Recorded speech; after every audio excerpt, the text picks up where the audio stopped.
High বন্ধুরা, আশা করি সকলে ভালো আছো। আমিও ভালো আছি। চলে এলাম আজকে রেসিপি নিয়ে। আজ রান্না করব পটলের মালাইকারি। পটলটা আমি এইভাবে কেটে নিয়েছি, পটলে লবণ মাখিয়ে রেখে দিয়েছি। এদিকে আদা টমেটো বেটে নেব অল্প একটু জিরে গুঁড়ো দিয়ে। তো আদা টমেটো বেটে নিয়েছি, এখন আমি নারকেলটা বেটে নিচ্ছি অল্প একটু জল দিয়ে। তো তারপরে আমি পটলগুলো ভেজে নিচ্ছি। তো দেখো পটলগুলো লাল লাল করে ভেজে তুলে নিয়েছি। তেলের মধ্যে দিচ্ছি আদা আর টমেটো বাটা। কাঁচা গন্ধটা যতক্ষণ না যায় একটু কষিয়ে নিচ্ছি। তারপরে দিয়ে দিলাম লঙ্কা গুঁড়ো, হলুদ গুঁড়ো, একটু নেড়ে চেড়ে দিয়ে দিলাম বেটে রাখা নারকেল।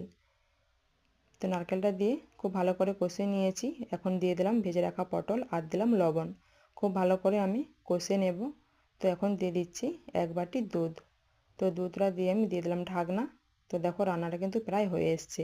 নামানোর আগে দিয়ে দিলাম 1 চামচ ঘি, গরম মশলা গুঁড়ো, অল্প একটু চিনি। তো খুব ভালো করে মিশিয়ে নিলেই রেডি পটলের মালাইকারি। যদি ভিডিওটা ভালো লাগে